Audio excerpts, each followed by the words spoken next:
जय माता की।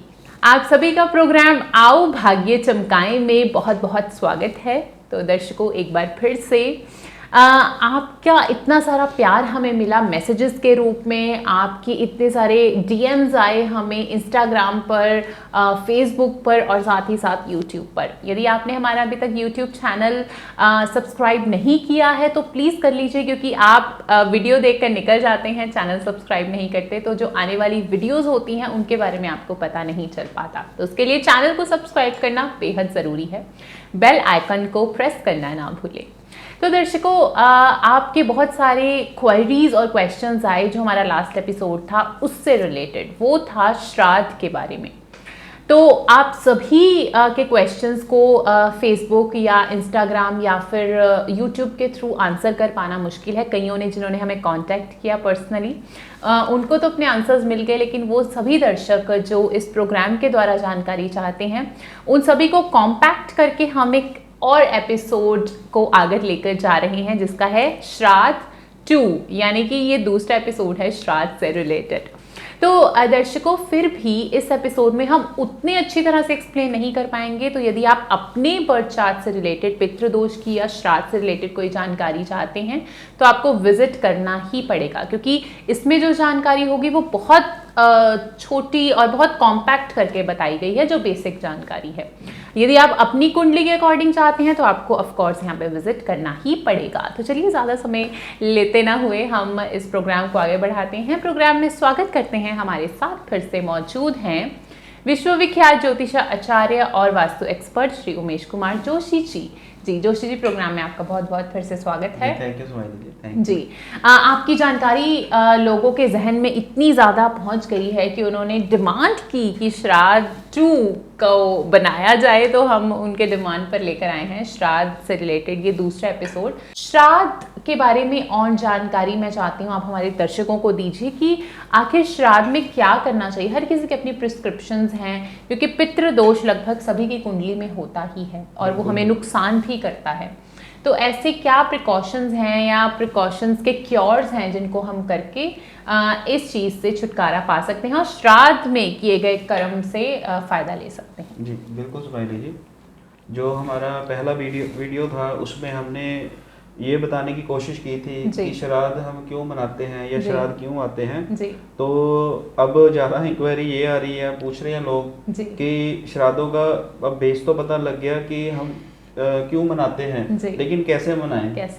बिल्कुल। तो इसलिए सबसे पहले तो ये अच्छी बात है कि लगभग कईयों ने हमको फॉलो किया, हमारी उन बातों को फॉलो किया, पूछा कि चलो आपके एपिसोड से हमको कुछ ये जानकारी मिली है कि हम श्राद्ध क्यों मनाते हैं। तो अब श्राद्ध मनाने कैसे हैं वो हम आपको इस वीडियो के जरिए बताते हैं जी। दोस्तों, जब श्राद्ध का स्माइली पहला श्राद्ध शुरू होता है तो लगभग सभी को अपने घर की दहलीजों को सेल्फ साफ करना चाहिए जी। जिनके घरों में मेड है उन दिनों में जो घर की दहलीजें हैं, जो हमारी मेन आउटडोर है, तो वो गेट जो है हमारे पिलर्स है, वो कोशिश करें घर की बहू या घर में जो भी लेडी है वो 15 दिन घर की दहलीजों को खुद साफ करें।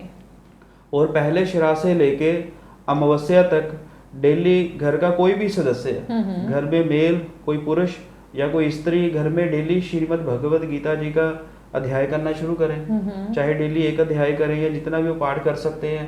और जब उन्होंने पाठ करना है तो अपने पास जल अवश्य रखें। उस जल में गंगा जी को डाल के तो नारायण जी का ध्यान करें, अपने पितरों की शांति का प्रे करें कि हम ये जो आज पाठ हमने शुरू किया है, हमारे जो पितृ बुजुर्ग है ये उनके लिए सहाय हो, उनकी जो मेंटेलिटी है हमारे प्रति पॉजिटिव हो, हमारे घर में पीढ़ी बढ़े। जिन लोगों के घरों में लगभग लगा लो कि आगे वंश नहीं बढ़ रहा, जिन लोगों के घर में अकेली बेटियां हैं या आगे बेटा नहीं हो रहा, तो उनके लिए श्राद्ध पूजन सबसे परफेक्ट है। उनके लिए ये जो श्राद्ध आ रहे हैं वो एक सबसे परफेक्ट समय है। कई घरों में अकाल मृत्यु हो जाती है कि एकदम में ऐसे हो गया, एकदम में डेथ हो गई, किसी को ब्रेन हेमरेज हो गया। खास तौर पे स्माइली एक बात और है, इस एपिसोड के जरिए हम बताते हैं कि जिन लोगों की कुंडलियों में या जिनके घरों में पितृदोष लगा होता है, लगभग श्राद्धों से लेके दिवाली तक ये जो लगभग समय ये वाला होता है, इसमें ज्यादातर ट्रेजेडी ज्यादा घरों में होती है। किसी के घर में ब्रेन हेमरेज आ गया, किसी की बाईपास सर्जरी आ गई, किसी की फैक्ट्री को आग लग गई, किसी की शॉप को आग लग गई, किसी की अचानक डेथ हो गई, अचानक ये हो गया, अचानक वो हो गया। मींस ये जो थोड़ा अचानक वाला जोन है, ये इस समय थोड़ा सा ज्यादा नेगेटिव पावरफुल हो जाता है। तो इस समय श्रीमद् भगवत गीता जी का पाठ करना सबसे उत्तम। जितना पाठ अखीरली अमावस्या तक रह जाता है, लगभग वो कोशिश करें कि वो अमावस्या तक वो सारा पाठ संपूर्ण कर लें।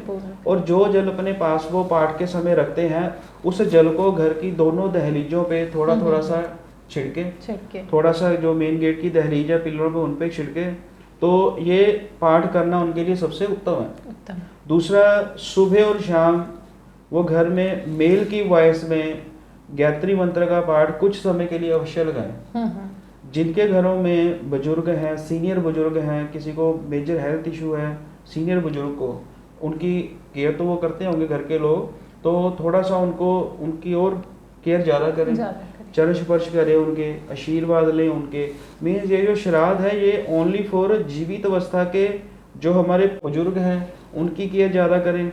जिनके रिश्ते नाते टूट चुके हैं, किसी की कोई आपसी केयर नहीं कर रहा, कोई किसी को बुला नहीं रहा, कोशिश करें। सबसे पहले तो यही सबसे बड़ा उपाय है कि इन दिनों में अपने बुजुर्गों को मनाएं, बुजुर्गों को खुश करें। बहुत बढ़िया। किस लहजे से वो खुश कर सकते हैं वो अलग अलग जोन हो सकता है, लेकिन कोशिश वो करें। ये है कि इन श्राद्धों में अगर हम ये उत्तम कर्म करते हैं तो उसका रिजल्ट चलती जिंदगी में अवश्य मिलेगा जी।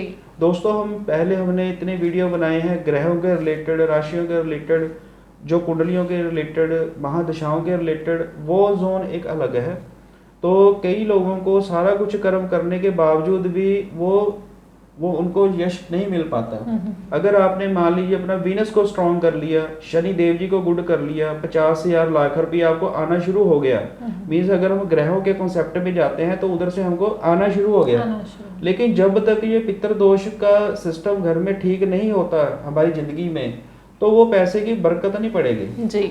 कुंडलियों को मानकर अगर हम इनकम सोर्स को बढ़ाते हैं या अपनी जिंदगी में सुख बढ़ाने की कोशिश करते हैं, मान लीजिए आपको लाख रुपया आना शुरू हो गया, मान लीजिए आपका बिजनेस चल पड़ा, आपको नौकरी मिल गई, मंथली आपको मान लीजिए लाख रुपया आना शुरू हो गया, किसी को पैसा आने के बावजूद भी उसमें बरकत नहीं दिखती। पैसा आया, वो पता नहीं अब बीमारी में जाना है, वो पता नहीं ब्याज में जाना है, वो पता नहीं गाड़ी एक्सीडेंट होगी उधर जाना है। मीन्स भी की हुई पूरी मंथ की मेहनत या सालों की मेहनत एकदम में निकल जाना। कईयों को तो ऐसे भी समझ नहीं देखा है कि लगभग अगर उन्होंने साल 2 साल 4 साल काम किया है, कोई 2 4 5 लाख 10 लाख रुपया इकट्ठा कर लिया, तो घर में इतनी बड़ी बीमारी आ जाती है, वो पैसा सारा उधर लग गया।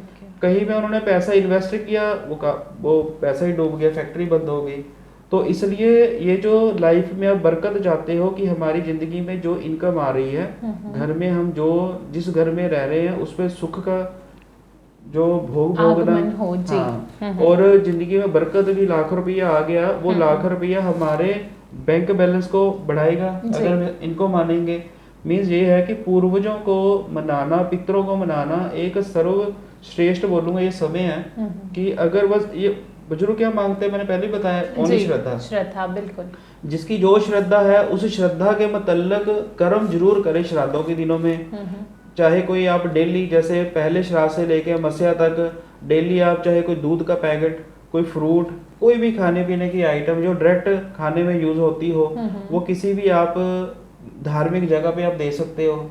धार्मिक जगह नहीं आपको कोई मिल रहा, आप गौ माता जी को खिला सकते हो जी। गौ माता जी को खिलाई हुई ये श्राद्धों में कोई भी वस्तु ये पूरा उत्तम है, क्योंकि गौ में 33 करोड़ देवताओं का वास है, पितरों का वास है। तो अगर हम श्राद्धों के दिनों में गौ माता जी की हम सेवा करते हैं, उसको भी कुछ प्रोडक्ट खाने को देते हैं, तो भी हमारा जो पितृदोष है काफी हद तक शांत होता है। मीन्स बस आप ये लगा लो कि कुदरत ने हमको कुछ शर्तें दी हुई है जिंदगी भोगने के लिए। जैसे हम मान लीजिए हमने कोई फैक्ट्री लगानी है, तो यहाँ हम इस सोसाइटी में रह रहे हैं तो हमारे ऊपर बड़े रूल लागू हो रहे हैं कि हमको ये ऐसे टैक्स देना पड़ेगा, ऐसे हमको सीट बेल्ट बांध के गाड़ी चलानी पड़ेगी, हेलमेट डाल के बाइक चलाना पड़ेगा। तो कुछ नियम हमारे ऊपर लागू होते हैं, लेकिन जिंदगी के ऊपर जिसके नियम लागू होते हैं वो है परमात्मा। तो वो परमात्मा ने अपने रूल कहाँ पे एस्टेब्लिश किए हुए हैं? हमारे वेद शास्त्रों में।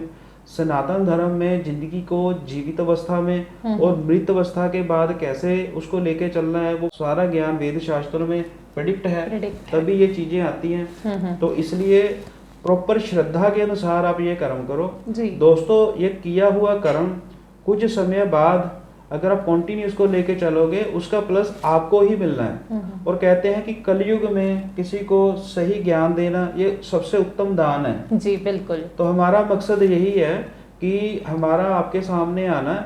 उपाय तो आप बहुत जगह पे ढूंढ लोगे, सर्च मारोगे, बहुत कुछ आपको मिल जाएगा, लेकिन ज्ञान जो मेन ज्ञान है वो ढूंढ पाना बहुत मुश्किल है। तो दोस्तों इसलिए हमारी बातों को कुछ अगर फॉलो कर लोगे तो बेनिफिट आपको मिलेगा। जी बिल्कुल। और ये चीज़ को समझना बेहद ज़रूरी है क्योंकि हर इंसान देखिए सबकी 2 आंखें हैं, 2 कान हैं, 1 नाक है, लेकिन फिर भी हर किसी का चेहरा बहुत अलग है। उसी तरह से जो ट्विन्स भी होते हैं, मेरी एक फ्रेंड है, उनके ट्विन्स हैं, दोनों बच्चे लगभग 1 मिनट के अंतराल में पैदा हुए, लेकिन दोनों की किस्मत कह लीजिए, दोनों की कुंडली, दोनों के बर्थ चार्ट्स बिल्कुल अलग हैं।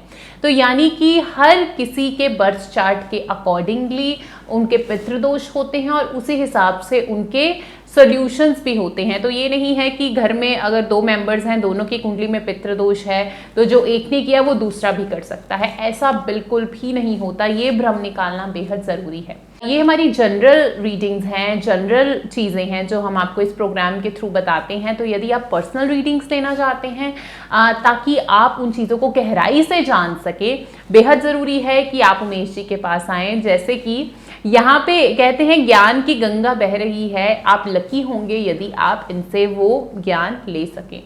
तो फिलहाल लेते हैं आप सभी से इजाज़त और जाते जाते उमेश जी का भी धन्यवाद करना चाहेंगे कि उन्होंने अपनी बहुत ही कीमती जानकारी आप लोगों के साथ शेयर की। आप यदि संपर्क करना चाहते हैं हमारे साथ तो ऑफ कोर्स आप हमारे नीचे दिए गए नंबर्स पर कॉल कर सकते हैं।